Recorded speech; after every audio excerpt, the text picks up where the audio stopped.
Now you can hear me. Mutezilla strikes again. Hello, everybody. It is Pseudo. It is a Thursday. It is lunchtime. It is time for the Datamine. Basically, group therapy for the game developer.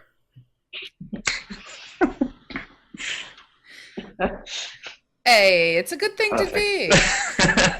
That's basically what this is. It gives developers a chance to ask questions they might not normally get a chance to ask. It gives people who are interested in developing an actual eye-opening experience to the reality check of, oh wow, I need to pay my water bill. How do I do that this month? And of course, on that, we bring you as many different topics in many different ways that we possibly can. I am joined, as always, by Danny from Just a Pixel. Hello. And this week, we are very luckily, honestly, we are incredibly thankful because we know how busy you are. But we are joined by Natalie Griffith, who is with Press Space. And if you have questions about PR, marketing, this is the lady, along with her awesome earrings. I knew I couldn't get far in the show without mentioning the awesome Dr. Seuss You have earrings. to mention them. I have to. Her earrings are amazing. They're amazing. Thing 1 and Thing 2, if I remember correctly. It is.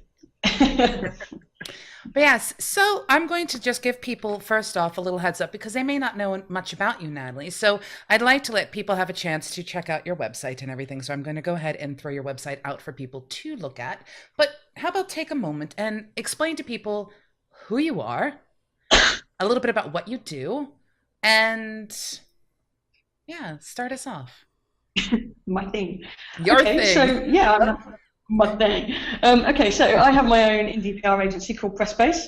I've been in the games industry for 24 years. I started life as a graphic designer, and I was designing sort of subscription Nintendo magazines and some packaging and promotional materials, that kind of thing. I worked at Codemasters for a couple of years doing that. And then I had 5 years as the editor of the official Nintendo magazine for Australia and New Zealand. So that was my kind of, journalistic hat. So yeah, I did that for about 5 years, and then I made the leap into PR, and I moved to establish the PR and marketing team at Blitz Game Studios, who until last year, sadly, were kind of one of the biggest, longest-running independent studios in the UK, very well respected. I'd left a little while before they sadly went down, and since then I've been doing my own thing. So yeah, what I do at the moment with Pressbase, it's just me. But I work with a lot of indies, and for a long time it seemed to me that the sort of PR and discoverability was the biggest issue for indies. It's always kind of the number one thing that comes up in terms of how do I make myself successful. Most of the really smart indies know that it's important, and they know they need to kind of get on top of it. But many of them just don't know where to start, and it can be a very daunting thing. It looks like this kind of horrible black box I don't know how I'm going to handle it. So I've tried to approach it in a slightly different way. I do sort of conventional PR agency type stuff where I'm kind of representing studios and doing their PR for them, helping them build communities, that kind of thing. But a big chunk of what I do is also training and mentoring. So I work with smaller indies and provide a kind of more affordable entry into PR for ones that are just indies that are kind of perhaps just starting out, or maybe they've been going a little while and not quite sure how to upscale from where they are. And we kind of look at how they're representing themselves and what how they're using the tools at their disposal, and then how they can improve from there. So that's where I am at the moment. So basically, you do it all. You definitely seem very busy. Expectation management. Oh my! Well, yeah, but that's what keeps it exciting. I mean, the indie scene is so exciting and so ever changing, and everybody in it is so lovely as well, which is just great and really supportive and collaborative, and everybody's prepared to kind of help everybody else as well. So I think in that kind of atmosphere, it's hard not to enjoy it and not to be kind of inspired by everybody that you come into contact with. Mm-hmm. The one thing about indie studios as well is there's not one way to market yourself as well. So there's not one specific way. There's like a tailored approach to every single studio I've ever met. Yeah. They have different ways of doing it. Well, that's right. And I think no, absolutely not. And there's lots of kind of best practice type advice that you can give. But in terms of planning a specific campaign or a specific approach to to building up your own brand as a studio or as a developer, it's like you say, Danny, there isn't one way to do it right. And I find on the training and mentoring side, I find that, some indies perhaps are super comfortable on Twitter and doing all that kind of stuff, but they've no idea how to write really compelling copy for their website, or they might be really good writers, but they don't know where to start on YouTube or streaming or whatever it is. So everybody has a different thing. So I don't have this. Exactly, because it'd be quicker if I could. I don't have this kind of here's a default training package, and I will just go to everybody, and there you go, you are trained. One shoe fits all sort of thing. Yeah, exactly. So it's but like I say, that's what keeps it fun. Mm-hmm. I really find the marketing is it's literally as unique as the games. Every brand is different, so it's fantastic. It's awesome. Yeah. Now here's where I pipe in, and I go. We're going to throw out to you all in the audience an experiment. For those of you who are familiar with the Datamine, like I said, we're all about the independent developer trying to help you guys understand things. But in this particular case, Danny's come to us for help. It doesn't happen very often. Danny knows all of the No, I'm joking. I'm just pulling your leg. That's why I do the show. You know all of the things. I know all of the things. One size fits all, always. But in this particular case, he's asking us for help. So what I'm going to do is I'm going to be sharing a link with all of you. And he is going to explain what he's looking for. And if you can give us a little bit of feedback throughout the show, anything to help pass on some information to him, the better. Think of yourself as a beta tester, a Q&A tester. Like a pre-alpha. Pre-alpha testing. But yes. What you'll be playing with is it's a procedural world generation thing. It's something I've just been writing, and I want to see what platforms it works on. I know it doesn't work on Linux web player right now, but it works on PC, Mac so far. I want to know the sort of low-end systems that work. How low does it go before it starts chugging? But I mean, if it works for you, great. If not, tell me why. And if you can send me a DX diag or just a drop of your kind of system specs, that'd be great. That way I can sort of optimize it towards that. It's massively a learning experience for me. I've never done procedural generation before, so yeah, that's basically where I'm at with it. Excellent. And apparently, Bid the dog wants me to go water again. Yeah, I know. I'm still waiting for the trees and the lightning. And the fire. But yes. Okay. So as we leave that with you guys to play with throughout the show, now we turn to you, Natalie, and we're going to start digging into some of the big stuff. But first off, I have to ask, I'm not going to ask you the tree question. Oh. I have such a good answer. No. Are you sure I can ask you the tree question? No. You can skip the tree questions. I have a prepared It was a really cheesy answer. I had one, but it was deeply cheesy. Well, see, now I have to ask. Anything for the cheese. So, if you could be any tree, what tree would you be and why? Well, you see, I didn't have time to look at specific breeds of tree, if breed is even the right word for tree. I don't know. Genres of tree. I don't know. Genres of tree. Genres of tree. There's a whole thing. Tree. Oh, wow. Oh, an action-adventure tree. Well, I was kind of thinking on this kind of cheesy extension to that training and mentoring metaphor, I suppose, and the idea of thinking about a tropical rainforest and the really big trees that are always kind of stretching up high for the light, but yet they're providing a canopy to protect the smaller trees that are still growing underneath them. It's a beautiful metaphor for my business. See, I thought that you were going to take it that one step further and actually go, well, I've done all the looking. I've looked at all of the different types of trees that are out there, and I've decided to be a decision tree. Oh, very good. Oh, damn. This isn't live though, yeah? We can do this again. Sure. So what kind of tree do you want to be? So bad, my headphones fell off. I'd like to be a decision tree. There we go, seamless, nobody noticed. No, that's so bad. Definitely nobody noticed that at all. See, you think outside the box. It's all these questions. Danny's just always like, what is wrong with you, Josey? Yeah, every single time I'm just like, oh. I will tell you, that question actually came from one of our moderators and hosts, Marsh. So, Marsh, thank you so very much. Nice one, Marsh. Absolutely. Yeah, thanks. Okay, so let's really step back here and let's talk about this from independent developers' points of view. Now, I am not an independent developer. I am, however, a developer for other things. So I kind of ask this in a very general spectrum, but I'd love for you to tailor it down for the independent developer if you could. Why should someone who is in development seek out a PR company? I mean, why should they? I mean, most people, when they hear PR, they're like, well, yeah. It's a really common question, that.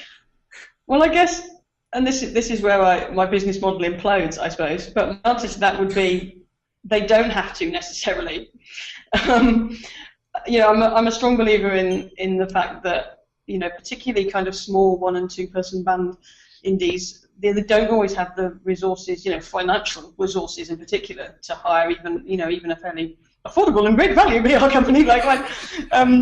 But I think a lot of them, a lot of them don't have, they don't understand that a lot of the skills they already have that make them a good developer will actually make them quite good at PR. They don't realise what they're capable of themselves, and I think that's what a lot of my kind of training stuff hangs on. And I think the qualities that make a really good independent developer. So creative thinking, working out how to engage people and get them interested in things, being really tenacious, getting out there and kind of experimenting with new ideas. All of those things make you a really good developer, but they're also all the qualities that make a really good PR as well. And I think if indies can realise that and just sort of apply those skills in a slightly different way, and that's sometimes where a company, particularly if you're doing training, can come in and help you direct things the right way. But you're actually, that's what I say to most indies, that you're actually capable of doing way more PR-wise than you think you are. So to seek out PR is to basically seek out a way to use your current tool set in a different manner. Yeah, absolutely. Yeah, in the same way that you would apply your existing skill base to learn new coding techniques or new animation techniques or whatever. I see it as a kind of, it's part of the same thing. You can't go into indie development if you want to make a commercial success of it and not see PR and marketing stuff as an important part of that process. It's not something that you can bolt on at the end. I mean, arguably it never has been, but even more so than ever before, you can't do that. You can't think of it at the end. And I don't know whether I'm going to preempt one of your questions later, but one I'm always asked is, when should I start doing PR on my game? And I always kind of rather flippantly and irritatingly go, yesterday, because it's never too early to start. And I've lost count of the number of people that have come to me and gone, right, so I've spent 8 months working on this game and it's just been approved, it's going to be out in a couple of weeks, so I need to start doing some PR, what can I do? At which point my head hits the desk and, Yeah. That's a facepalm moment. Problem. Most people don't think about PR until it's too late, and then they sort of release and then hope that there's a crowd that gathers, but that's never the case. Yeah, exactly. The whole kind of field of dreams thing. Yeah, it's never the case. I mean, the marketplace these days, especially Steam, is getting so saturated with so many different games. I mean, you need to sort of do something to set yourself apart from the crowd. If you don't, then you're just going to be another game on the Steam sales. Absolutely. Which is not what anyone wants, especially when it's like 9 or 10 months worth of work and you'd years. Yeah, right. You don't want to waste it all by just not having a decent PR strategy. You need to learn to build your strategy up over time, which is what you do actually, isn't it? You help train other independents how to do PR from scratch. Exactly. Yeah, and it's kind of thinking about themselves as a whole story. This isn't just about the game. What is your kind of narrative trajectory of kind of the studio? What do you want people to? I can't believe I just said that out loud. I'm just like management bingo. It's not just about the story of your game and stuff. It's about you as a studio, and I think that's the beauty of a lot of independent developers, is that the story behind what you're doing is often as interesting, if not more interesting, than what you're doing in the game, and that works for getting press interested. It works for getting gamers interested, and building up that story as you go along, bringing people with you on the journey. That's how you build up a community. That's how you build up advocates who then, when the time comes, will help you do your job for you. Yeah. See, I was just about to say that's pretty much like the key thing. That's like how I found Danny. I was just walking around and I asked him a simple question and he made mention of, I'm still going to go back to this, the fact that he's made a 2D game on a 3D engine. And I'm just like, huh? Why? Why? Why did I do that? Why did you do that? Exactly. Yeah, that was a silly idea, but at the same time, you know, by making people aware that these are the choices you're making, it actually does inspire the common gamer, I'd say, is one of the things I classify myself as, interested. And then what do? We start talking about it, and then we start spreading the word. Word of mouth is killer. It's, I think, probably one of the nicest things. However, this does kind of lead me into the direction of asking one of the harder questions that we have for you. PR is incredibly important, and it's not just, I use Twitter. It's not just, oh, I do YouTube streams. It's not just, hey, we've got Facebook. Look at what my cat ate for dinner tonight. You know, it's not just about that kind of interaction. It's also dealing with the kinds of interactions that come in. Now, we hear occasionally, no press is bad press. You know, bad press is just as good press.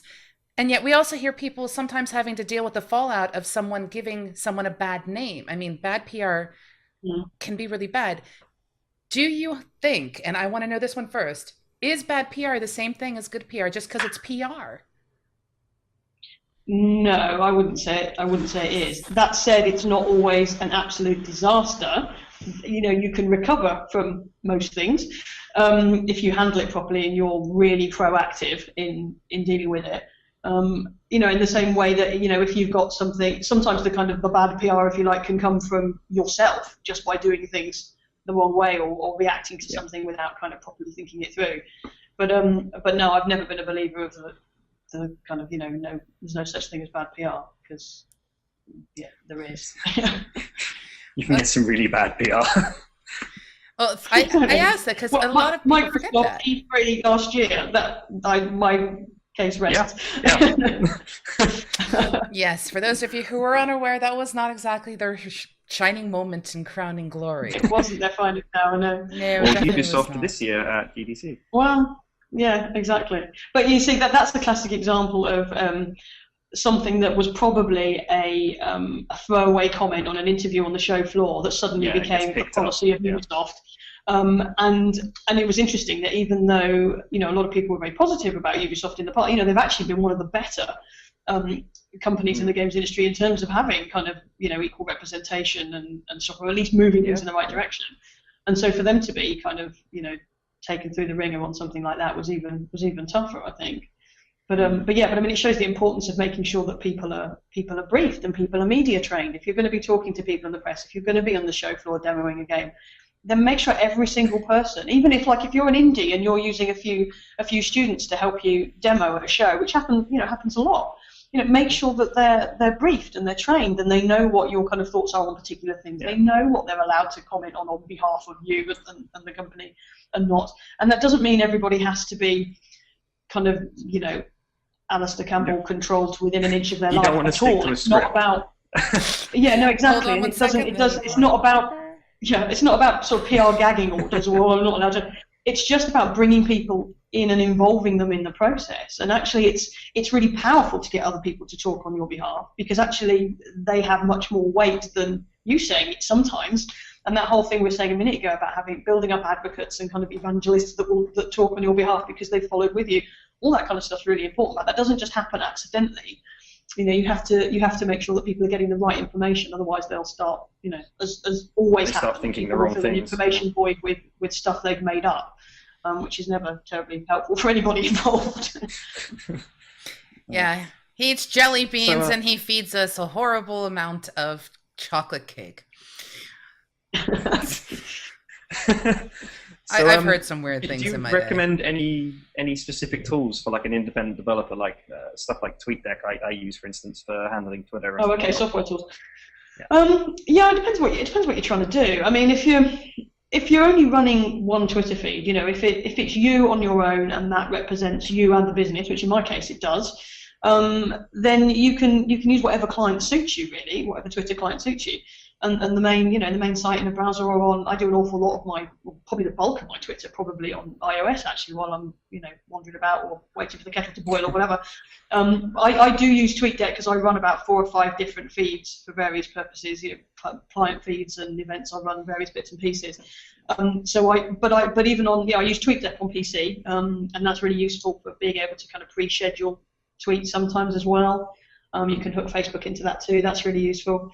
But if it is just you, then don't overcomplicate it. Because I think sometimes that, again, this comes into this category of, PR is black box, and I don't know what tools to use, and I don't know how to work it. It's like, just get on Twitter and be yourself, or wherever it is whatever channel you're using. Don't get hung up on, well, I need to learn that, or I need to install that, or I need to talk to somebody about that. Just jump in and go for it. Mm-hmm. I don't use TweetDeck for what we do at MMOBuff. I actually use something called Sprout Social. Oh, I've used that before. That's great, actually. It's an brilliant analytics in that, actually. Really it's good amazing. analytics. Well, see, MMOBuff, the analytical voice of online gaming, all over the place, even for ourselves. We dig into the meta. Yay. Which we do. So do you find analytics help quite a lot when it comes to developers, like finding out what works, what messages work, what messages don't, like best ways? Yeah, I think it can do, but I think it's like everything, with analytics. But even if you're using them in game, if you're doing sort of free-to-play stuff, I know there's a lot of backlash on the whole kind of game design by data. But data's great if A, you ever look at it, B, you understand how to interpret it, and C, you're prepared to make decisions that change actions going forward from what you've learned. And actually, none of those 3 processes are quick or easy. So I think if you've not got, you've got to be really realistic with yourself. If you've not got the time to really properly dig down and spend a good amount of time analysing stuff. I mean, even with Sprout, I mean, the top level reporting in Sprout is really simple and really easy to look at, and you can glean things quite quickly with that. But you still have to make that commitment to kind of understanding it, and you can't just kind of, data won't give you the answer. It will show you what's happened, but it won't tell you why. You've still got to make those connections. So you've still got to kind of, get into the habit of thinking about things in the right way and kind of thinking, okay, I put that tweet out then, that happened, but are those 2 things actually linked, or is it a coincidence that they happened at the right time? Is there something else environmentally that happened that we don't know about that affected this? And I think you can very easily get yourself chasing your tail if you get too bogged down in data. That said, once you're comfortable with doing PR and stuff, then I think it's really beneficial to be tracking back and seeing what worked and what didn't. But that's the beauty of starting super early, that you learn over time. You make your mistakes early when it's less critical to the sales of your game, and you can start to sort of learn lessons along the way. So yes, I can't remember what the original question was, but yes, use data, but don't be a slave to data, I guess is the point.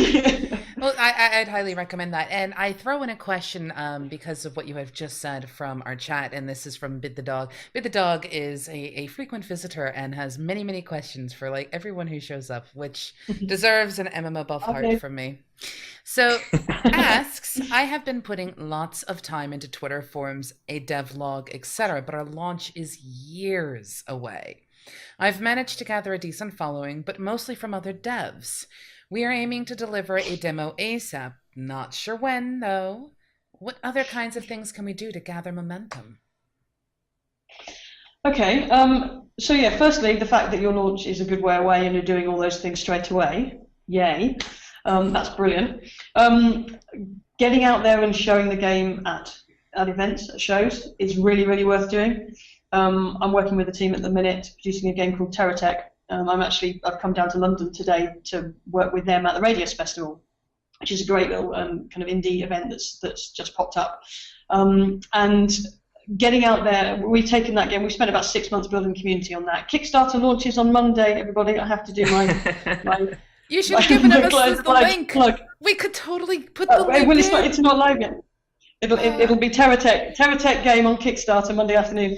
But they've been quite forward thinking from an indie's point of view. And they first approached me last summer, I think, with this view of kind of knowing that you've got to. They knew they'd go to Kickstarter at some point. They got some other funding from elsewhere, and it's all kind of gone as we'd expected, which is great.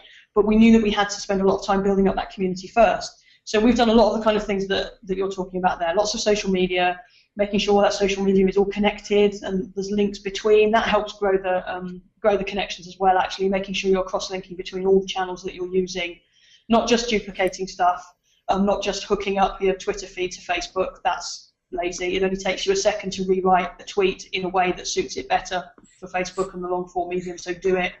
But blogging's great, great way to kind of keep community interested.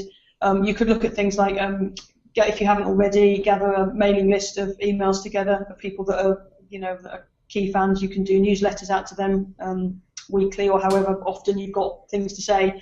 And we just kind of keep people updated all the time. And we like to try and do something that's unique to each specific channel that we use. So there's reasons for people to be going to the different channels.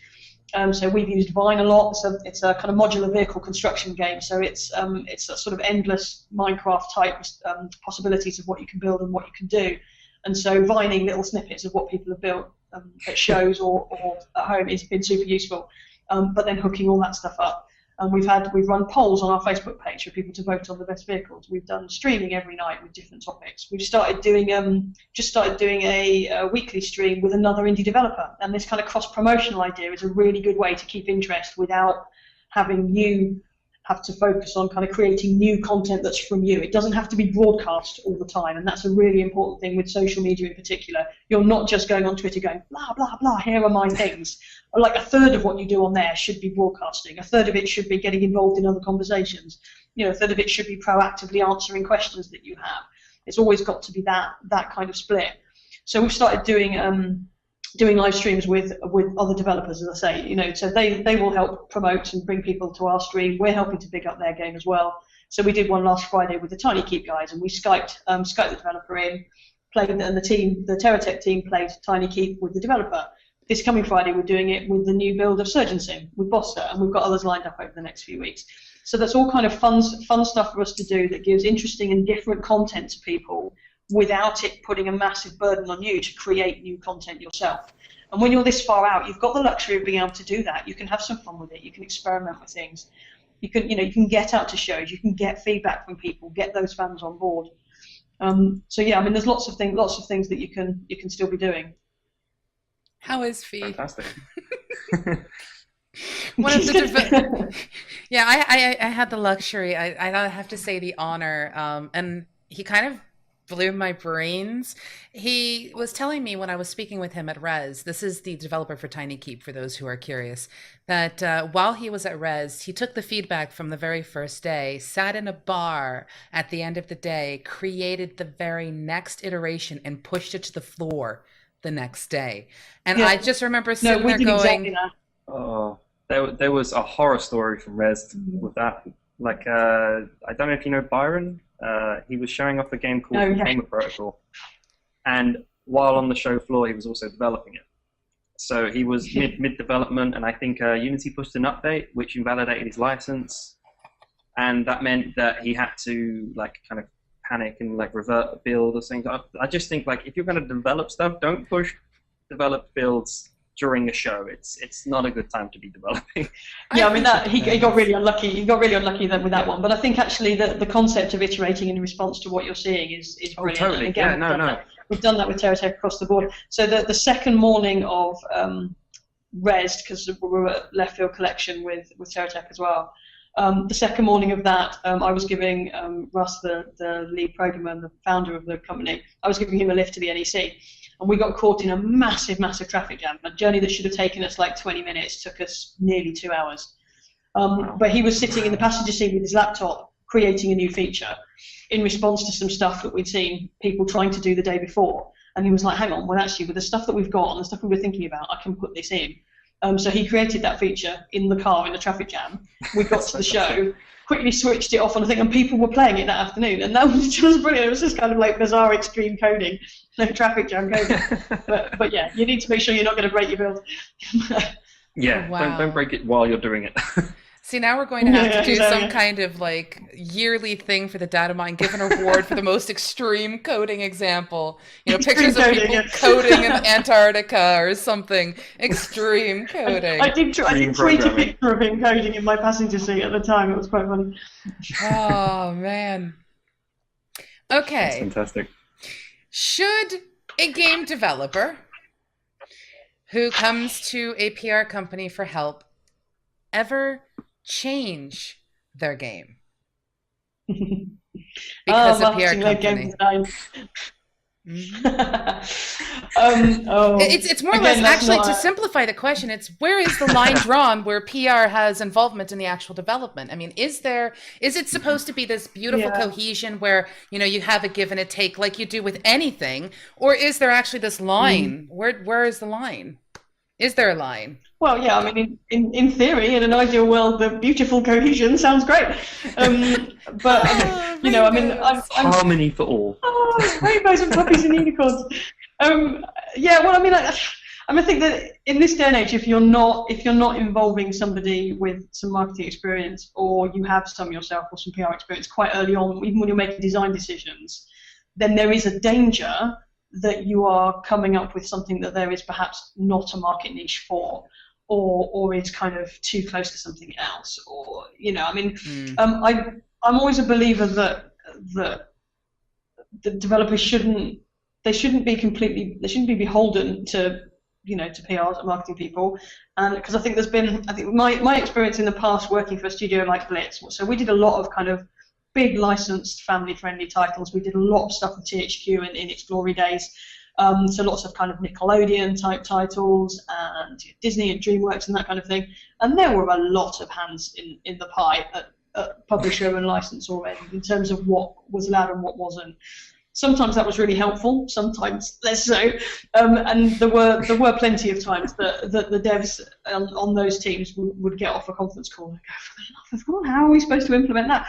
And I think when marketing departments start driving the content to that extent, it is counterproductive.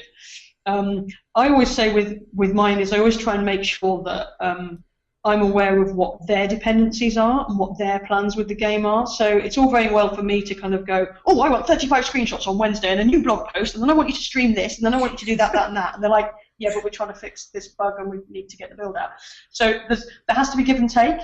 And I think if you establish a good relationship between a PR and a developer at the beginning, or a marketeer and the developer at the beginning, then that conflict is kind of moot. It just doesn't happen because you're both aware of each other's issues. In the same way that, like in a bigger team, an animator would have to be aware of the restraints on the coder, and vice versa. You know, it's as long as you class it as an integral part of the team and the contribution is valid, that doesn't mean you have to follow it religiously. It has to suit all parts of the picture. Which is why you pretty much recommend as early as possible. Yeah. Getting everyone involved together. Exactly. Yeah. What I would say though is would it not be best to have someone in-house who handles the PR as opposed to an external source? Sometimes, yeah, but sometimes you've not got the luxury of being able to do that. And actually, the way it's kind of working with Iterating, they're technically a client, but it kind of feels like almost in-house as well. I mean, everybody that's involved in it is like that. Some of us are freelance, some of them are full-time on it, and it's a mix. But we've got systems in place, even though we're scattered around the country, of talking regularly and feeding back regularly, and everybody's aware of everybody else's issues. And if somebody kind of goes, okay, I'd really like to be able to do X, and someone else is like, well, actually that's not going to work. Well, then we talk it out, and and there's usually always a compromise that suits everybody. Mm-hmm. So it needn't be a battle. I think the days of, certainly on the indie level, the days of kind of PR versus developer and that inherent kind of implied confrontation is over really. And I think anybody that still feels threatened by PR is probably going to have to change that view if they want to be committed. Well, what they can always do is they can always create a game where you have PR in one corner, you have the game developer in another corner, put them off and let them fight. Don't let them meet. Good God, don't let them talk to each other. Oh, no. A giant maze. Okay, so you made mention of something. You've made mention of Kickstarter. Now, Kickstarter, Indiegogo, places like these are really big for independent developers. I mean, I can't even begin to tell you how many projects I've actually contributed to in some way, shape, or form. And it's always... We have another one to contribute to another. But I know so many devs that have done one as well. Like I've done a Kickstarter. So, but the thing that always I think trips people up. Now, we've had people like Salim Grant, Brad McQuaid, big people who have been in AAA game development who have come to Kickstarter, and they all kind of stress something. And I'd love to get your feedback on this. Most of the time, when they go to do some kind of campaign drive, be it Indiegogo or Kickstarter, they kind of forgot just how much time it takes, and you sort of have to stop development during that time, and everything has to go on hold. 3 or 4 weeks beforehand as well. I mean, yeah, completely. I think it's a lot of time to do a Kickstarter. So much time.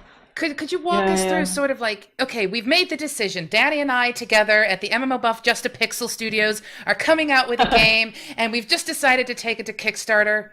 What do you recommend? What steps should we follow? What should we keep in mind?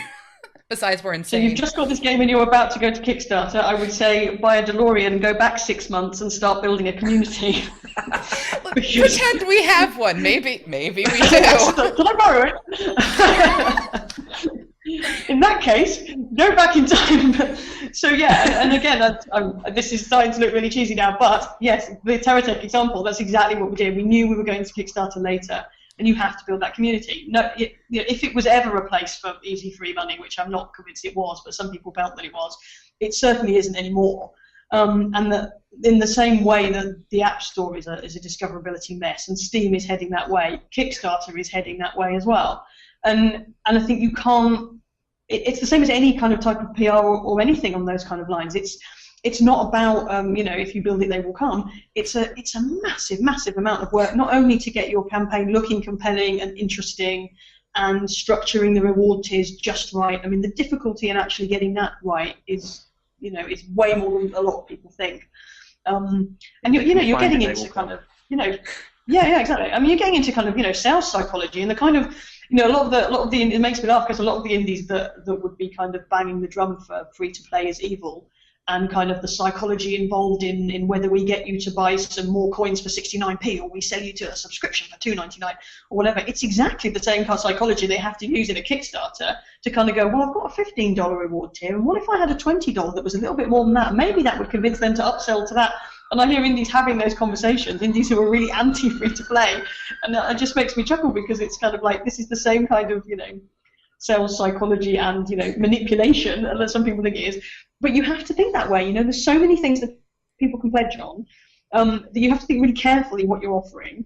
A lot of indies fall into the trap of just copying Double Fine or copying Elite or whatever, and kind of going, oh, well, I'll offer people the chance to pay $10,000 to come and have dinner with the development team. It's like, well, if you're Tim Schafer or David Braben, you can maybe get away with that. But if you're an indie who's not done anything before, what's going to pay £10 to come and have dinner with you, no matter how cool your game is? So you have to kind of choose things that suit what you're doing and what you're delivering. But I mean, back to the kind of community building thing. Like I say, you need to have advocates for it already. I hear too many indies kind of saying, I'll use Kickstarter because that'll help promote the game, or I'll go on Greenlight for the same reason because that'll be like a marketing campaign. It's like these things just don't just happen. They don't become campaigns on their own. If you want to be successful on Kickstarter, you have to get a lot of pledges quick and early. You have to build advocates who are anticipating it and prepared to be there on day one to try and pledge for you straight away. Because there's an awful lot of people that won't pledge on Kickstarter until several weeks in or right near the end, and their decision will be based on what the kind of traffic of it has been so far. So it's almost like a game launch, really. It's not this kind of easy stepping stone and to bring a little bit of extra cash in so we can finish the game. You can't think of it like that. You have to think of it as like a launch campaign in its own right. And see, that I think is the kicker. And I mean, I know for a lot of the people who I have spoken to, they are overwhelmed by what it really takes to do a campaign, whether it's Indiegogo, Kickstarter, or any of the other ones that are out there, Greenlight, etc. But they forget that if you kind of value it at the weight of how much time you have to dedicate to it, don't plan on sleeping during that month.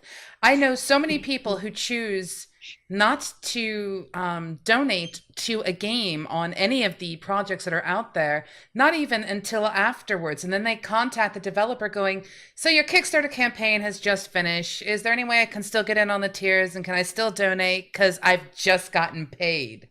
Now's the time where I can give you the money. I couldn't before because I didn't even know you guys were coming out with a Kickstarter campaign, or I would have put aside my bread money for that this month.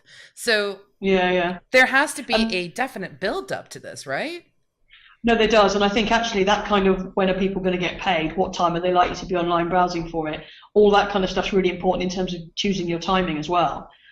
So we'd initially been thinking we'd go a little bit earlier, but then it's like, well, we've got to avoid the E3 bubble, you know, not just for consumers only having a certain number of hours in the day to hear about games news, but you know, also the press caring about stuff and wanting to write about things. So yeah, I mean, the timing's important. Actually, on that note about what the press are going to write about, if you're doing a Kickstarter, do not send an email to gazillions of press going, I've launched a Kickstarter. Here's the press release about the Kickstarter. Please write about my Kickstarter. Journalists do not care anymore that a game's got a Kickstarter. It's a little bit like saying a car's got a steering wheel these days. What they want to know about is the game. How cool is the game? How amazing is this experience? Look at this great new build we've just released. You know, look at all this cool stuff the fan community have already done. By the way, the Kickstarter's launching next week. If you could mention it, that would be brilliant. Thank you. But don't go in and assume that being on Kickstarter is the news hook in itself, because it isn't anymore, sadly. I will speak from experience on that one. I will tell you point blank, as someone who writes game journalistic stuff, I want to know about the game. I want to know what makes the game special. And it looks like we may be losing Danny because he's making a pucker face, and he's sort of stuck at the pucker face. It's not the best look, Danny, I'm afraid. We're going to lose him, which is going to shift all of our pictures around and make us all look silly for a little bit, which is going to be great. But yes, you know, when it comes to actually engaging the press, we want to know what makes your game special, what makes it unique. And I think part of the press, and I mean, I'm one of them. I know a lot of us here at MMOBuff are one of them. We love to know the story behind the game as well. So, for example, like what drew me to Danny, it wasn't just the concept of the game, because, you know, the style of game he's created is not the number one game of my choice, stylistic and genre-wise. It was the concept he had, and there he goes.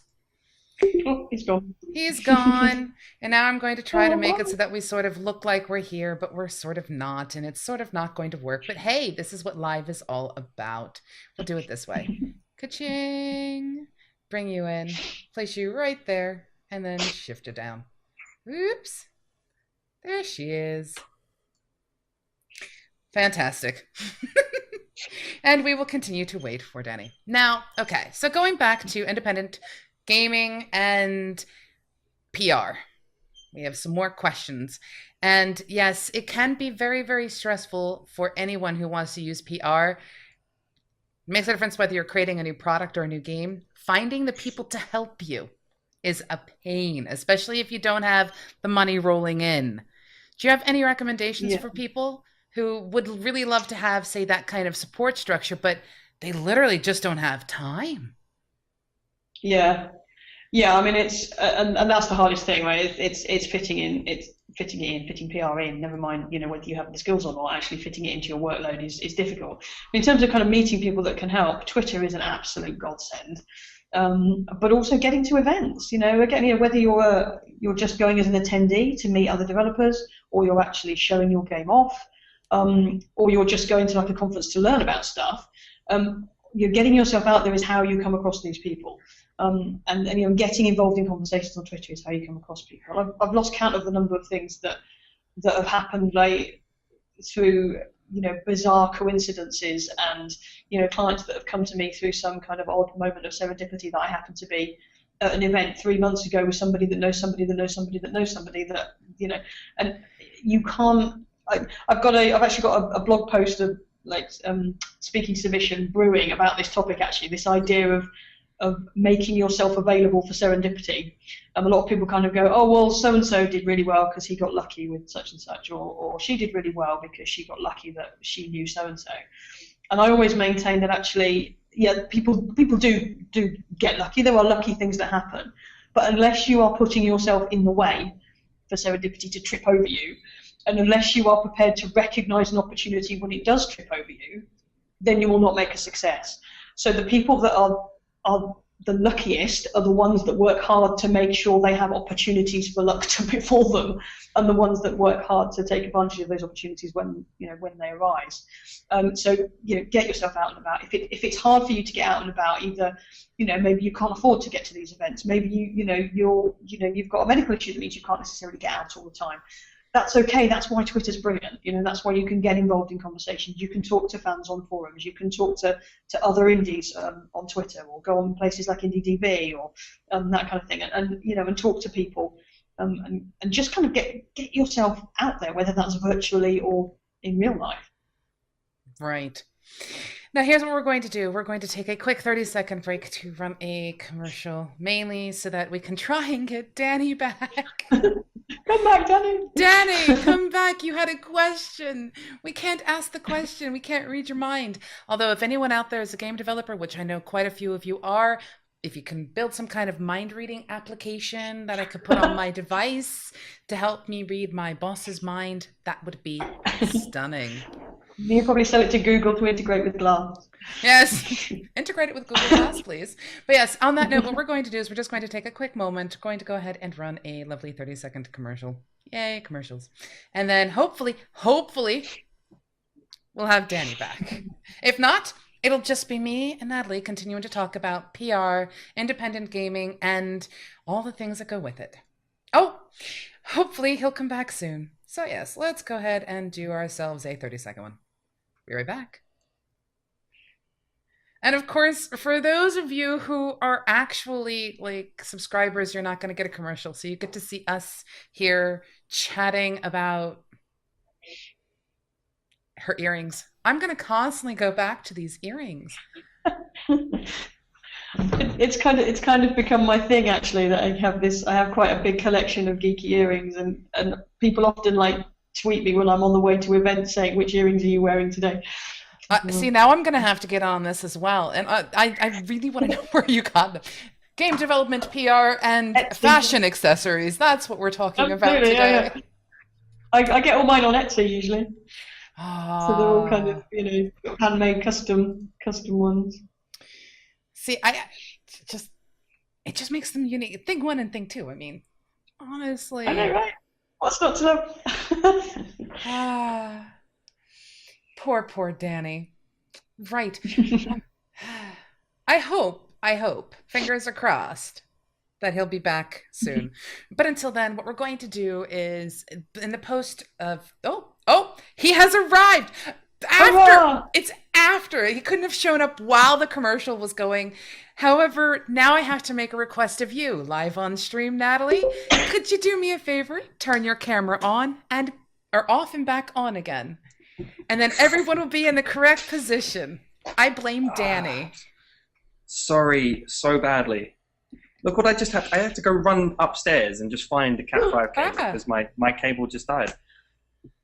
And now we go like this, and everybody is where they're supposed to be now. Come on! Yay! See, you should have these things planned. We're discussing planning and preparation, Danny. Are you taking notes?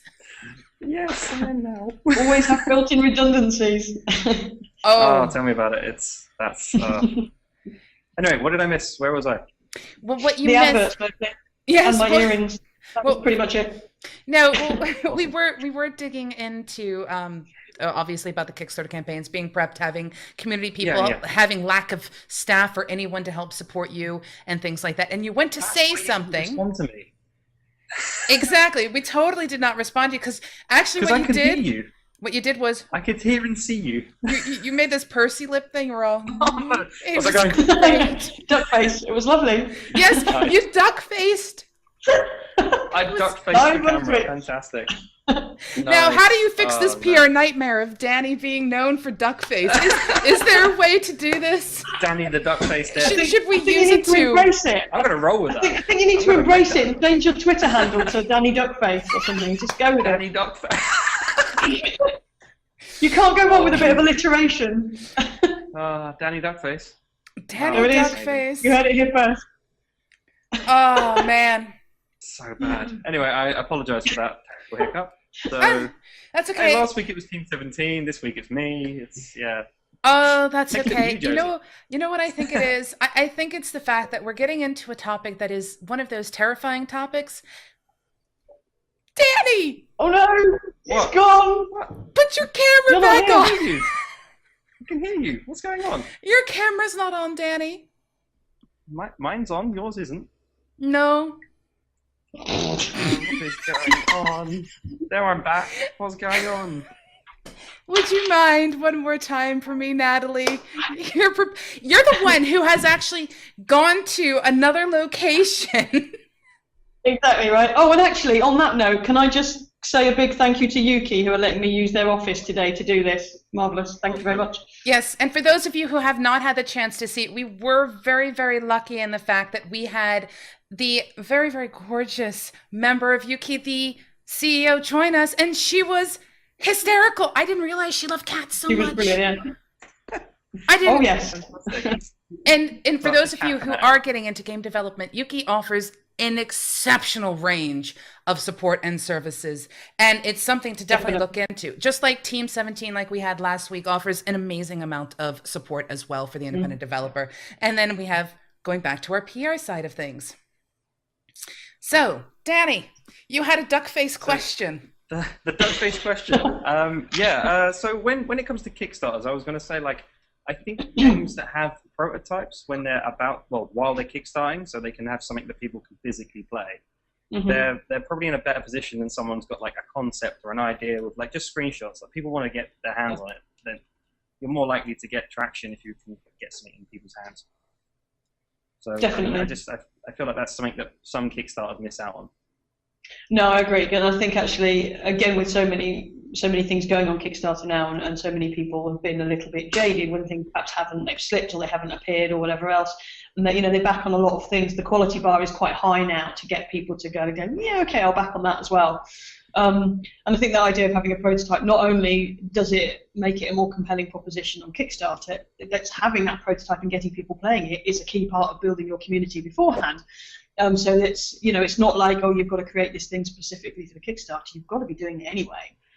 And I think the other thing with Kickstarter is if you just go out with some concept art and some, maybe like a little teaser animatic or something, then what you're essentially doing is asking people to give you a load of money for, like, I've got this great idea, it could be brilliant, honest, give me some money. Whereas if you're going out, like, you've not put any effort in at all, it's like, here's the back of a napkin and some screenshots and it'll be great, and I'll give you a t-shirt if you back me. But I think if you're going to people kind of going, look, I've poured heart and soul into this, I've worked on it for this many months, this is how I've achieved what I've achieved so far, this is the feedback we've got, this is the journey that we've been on, please help me, continue that journey or complete that journey. And I think that's a much more compelling proposition for people. And they see what you've put into it, and they see like the passion and the belief, and that you've actually put your money where your mouth is before you're asking for other people. Otherwise it's kind of, maybe this is controversial, otherwise it's glorified begging, really, isn't it? Because it's like, well, if you're not prepared to put something in, don't go asking other people to contribute either. You've got to show. I've seen quite a lot of Kickstarters that basically just put a bunch of concept art up and say, we're going to make this game, I promise you. But it's like, pay me because I'm a developer. It's not the case. Like, you need to really put all the hard graft in, put your effort into it. Show people that you can actually pull this off as well. Like, if you don't have experience in doing this, don't expect people to pay you for it, because you need to really prove you can actually do what you're saying you can do.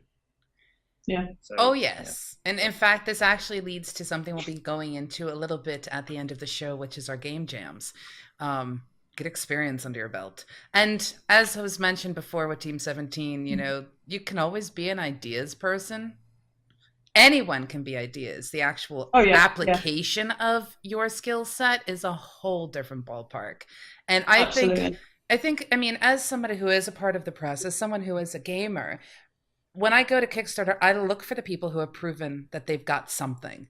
I've seen so many go up there and they're like, hey, give us 10,000 so that we can finish this thing. And I'm like, finish what? I don't, there's not even a video other than you guys just standing there going, we're in our mom's basement.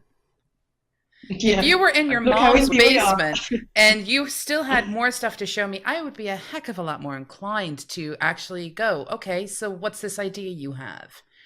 Actually, in terms of how much you ask for, Yeah, you need to really price it right. If you don't price Kickstarters right, you can easily burn through your funds. Yeah, I mean, like most people think like, oh, how much do I need? Don't pull it out of a hat. Literally think about cash burn. How much are you going to use? If you, like for instance, if you was to put up a Kickstarter and it says like I need 10,000, I've got a team of 5 people, and we're going to do it over a year. That's not going to last you. That is not going to last. You need to really think about like how much do I really need to do this? Like don't think bare minimum. Think I can do this and I can do it well. Like because most people that back a Kickstarter, they don't want to back something and then it comes out and it's bad. You want it to be like the top of its game. You want it to be perfect. So put it in as like the highest you can do and the highest quality, and that not necessarily like grabbing for money, but like this I can definitely accomplish everything I want to do to the highest possibly stand. Yeah, don't go like, oh, I'm going to do it minimum and I'm going to do this, and then like I do reward tiers where it's like better quality. I mean, imagine a reward tier where it's like reward tier 2, better quality. Like that's probably the worst thing you could ever do. Yeah, you're like a stretch goal. Oh, it'll look nicer. We'll polish the gameplay. We'll actually do QA testing on it. No. Exactly. No, see, I would throw it out like this. I mean, one of the things Natalie had pointed out is if you're going to go do something like Indiegogo, Kickstarter, or some kind of crowdsourcing methodology for your game development, treat it as if you were walking into a bank. Itemize what you're looking to do. Have your goals out. Have everything written out. Pie chart. You don't have to tell everybody in 6 months we plan to hire 4 people unless you want to let people know that. You have to have done that math. Yeah. You have to know that because it's the only way to be realistic. If you do a Kickstarter, you really need to be upfront. If you're not upfront, it's all trust. So and I think a lot of people as well underestimate the cost of fulfilling rewards as well. And you know, they don't get prices for things, or it's like, okay, I've got a $20 reward that will get you a copy of the game, and it will get you a T-shirt and a mug or whatever. It's like, well, brilliant. It's going to cost you $15 to get that T-shirt and that mug printed. It's going to cost you another $5 to $10 to ship them anywhere in the world, and then suddenly you're at a loss. You've not raised money for your game. And as well as that, factoring in the percentage cuts that get taken out as well. So Kickstarter take their percentage. Credit card processing fees lose some. You'll get a kind of 1 to 3% drop-off rate of the pledges that people make. They will bounce when it comes to processing the payments. You know, you've got to take out, I think it's kind of pushing for 10%, I think, of like what you're aiming for in just fees and processing and admin and stuff. Yeah. So, like I said, if you've underestimated to start with, you're then in even more trouble. You're then, you know, you're going through Kickstarter, you're putting all this effort in, you're not working on the game for a month because you're running the Kickstarter, and by the time the Kickstarter finishes and the money goes in your bank, you've already lost money. Like, and that's, you know, that's perverse. You have to do the maths. You have to work out if you're doing physical rewards, and you don't necessarily have to. But if you're doing physical rewards, you're not a T-shirt printer and distribution house. Find somebody that is. You know, cost it up properly, build it in at a sensible reward level, and pass that work and that effort on to somebody else. Spreadshirt. I mean, they tell you exactly how much it's going to cost per shirt. I mean, then it even does the postage. You don't need to worry about that. But there's actually you've got to do physical rewards, really take in consideration where you're posting it to, because like shipping a T-shirt from here to the States, that's going to cost you about the same price as the T-shirt, and that might actually negate their entire backing. So it kind of would ruin itself. It's not worth it. And I think something that is that you might want to consider, and Natalie, do correct me if I'm wrong, but I can tell you too many people who get involved in backing campaigns don't realize that there are those administrative overheads, that there are those things. So if you were clearer with them and you said, so I'm not going to give you a T-shirt if you donate 25 to me, because out of that, I'm going to get X amount. Please note that that's actually what you're donating. Is that actually helpful? Because I know so many people go, well, they're going to give me a mug for $50? Yeah, I know what you mean. Yeah. Us people who are gamers, we're poor people. Yeah. So are developers. I think that's an important thing, and it's understanding it from the perspective of the end user, like the people that are coming to the campaign. You know, an awful lot of people, regardless of whether it's supposed to be designed this way or not, an awful lot of people see that $25, $30 tier, which is kind of your average spend in most people. They see that for a games campaign, and that's a pre-order for the game. That's how people look at it. And they look at a lot of the rewards in a similar way. Like you say, they kind of look at it and go, why am I paying $150 for a t-shirt? So you have to position it carefully. Whether you go as far as breaking down, this is how much I'll get from it, and this is all the cuts. I don't know. You could do that. I mean, I've seen people that have kind of put percentage splits, and like you normally have that paragraph that's kind of where's the money going. Some people split that out in quite a bit of detail. Whether everybody wants or needs to see that, and whether actually showing that to everyone is helpful. It accurate though as well? Not sure. Is it really well, that's the other thing. Yeah. To where they say it's going to go. And the other thing is where you're second guessing what every potential backer is going to care about. So some people are going to care about that stuff, and other people look at it and go, "Why are you wasting all that money?" Because they don't see the other side of it. So like some people that if you spell out in a campaign that some of your money is going towards PR or whatever, some backers would see that as a waste of money. Well, I'm backing you 50 quid. I want all that to go on the development of the game. That's what I'm supporting. I'm not supporting your PR. And so you need to think carefully about what you're going to break out and how you're going to explain that. Sometimes with that kind of thing, it's worth preparing. Well, it's worth doing anyway, but preparing a load of like FAQs and thinking about those sort of questions and thinking about that in advance, so that if you get questioned about that stuff, you've got a really good, compelling answer that makes sense and that you've researched and you can, position in the right way, rather than necessarily just going bleh and putting all that stuff out there right at the beginning. Okay. I think a lot about the PR for Kickstarters as well. It's not so much always online. You don't always want to promote yourself online. You want to get yourself at events. You want to be showing your face, get people to know who you are. Because that's what we were talking about when you dropped offline, actually. Yeah. Yeah. If you literally launch from your bedroom, you're going to get as many people that are on your Twitter feed. Maybe not really, but people need to know who you are. Yeah. Yeah. And now we're going to do something absolutely insane and crazy. I'm going to let people know what's coming up this week, but I'm going to leave you both with a question that I'd like for you to answer when I finish. Now, Natalie, you are with Pressbase, and you're all about doing PR for the independent game developer. Danny, you are an independent game developer who is being supported by Team 17 and producing your own game known as Light with Just a Pixel. Now, both of you have been to conventions. Both of you have been through the PR circuit in your own right. What I'd like to know from you is one of those absurd moments in PR where you just kind of sat there and you went, wow, really?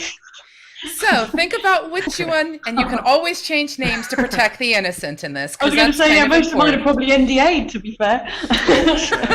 But just, think about how you can change the names to protect innocent however you want, but just some kind of a moment that just made you sit there and go, I can't believe that just occurred. Or something funny, something to leave us on a positive note, laughing.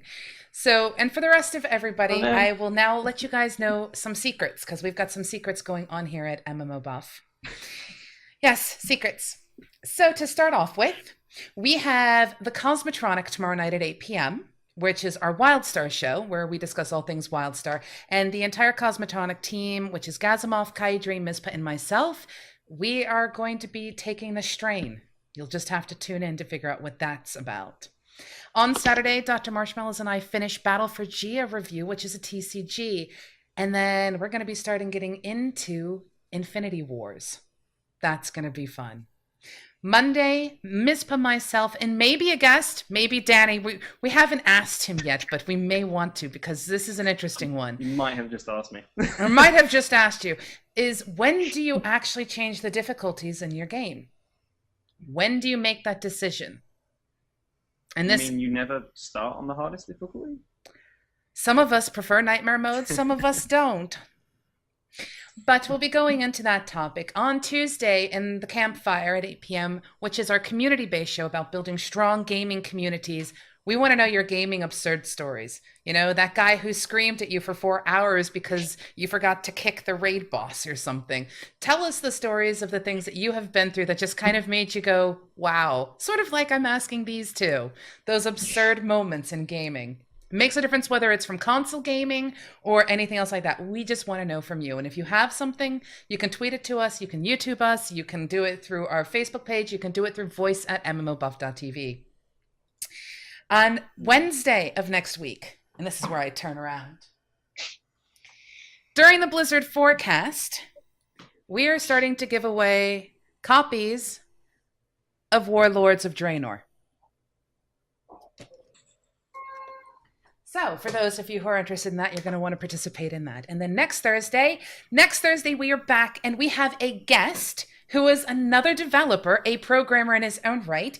His name is Chris Sabak. He is from 19 Stone Ninjas, and he's going to talk to us about the parkour mechanics of gaming. This means, yes, everybody loves the physics of when you shoot somebody's head, they go flying and bounce around the world, maybe float on water. For those of you who might want to test out Danny's water thing, if you don't mind, throw that link in there again for people. But we're going to be talking about what does it really take to have it where your character jumps and then grabs onto a ledge. What does that really mean? And a lot of people think it's just a simple library that says, hey, grab and now we can do what we want. It's a little more complicated than that. What about that moment in action where your character goes sliding underneath a table? How do you work with that, especially if they decide to try to stand up while they're under the table? And what about walking on walls? All of this is the stuff we're going to be talking about. And we will be talking a little bit about Unity because both Danny and Chris are Unity developers. So if you are interested in Unity, if you're interested in learning about the parkour mechanics of the character interacting with the environment, you are not going to want to miss next week.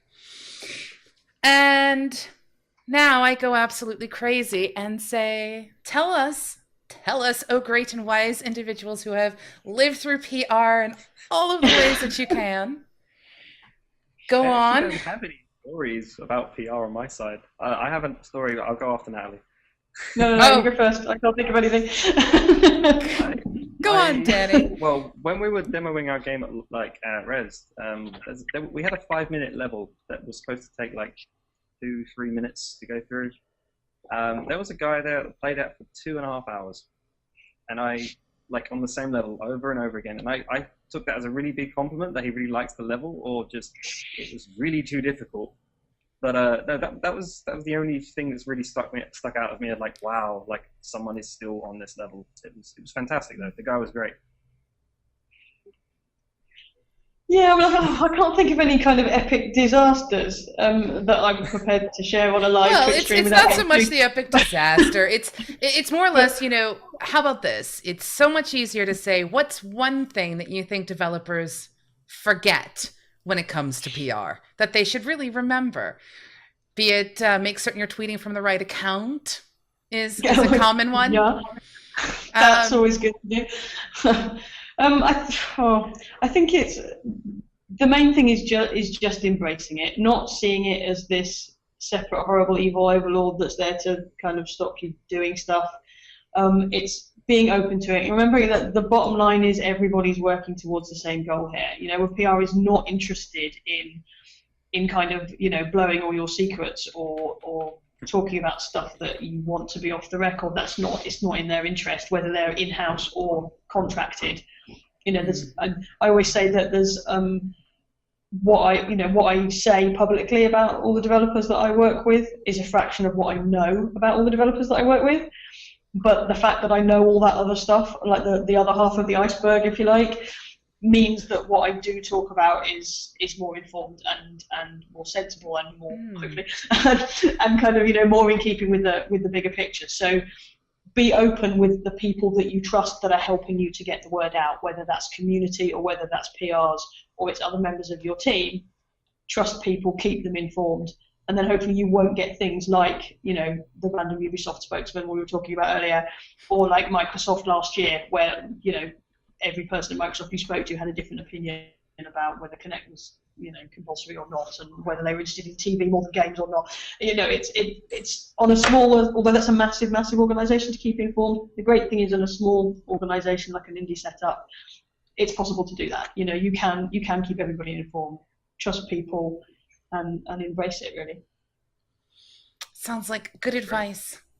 And on that note, that leaves me to say it to you, Natalie. Again, thank you so much. I know how busy you are. And again, raise the roof for Yuki. Share it out their office space so that we could have you with us today on the show. Cannot thank them enough. And Danny, as always, an absolute joy and pleasure and treat. I swear you do it to me on purpose. What? Disconnect. Disconnect. Break things. Nah, it's Break fine. things. I actually have my router so close to this computer now. If it disconnected, it would be a miracle. So yeah, no. I'm also don't jinx it. Rule number 1 of PR: don't jinx yourself. Yeah. Never say that's not going to happen. Because then it will straight away. Yeah, exactly.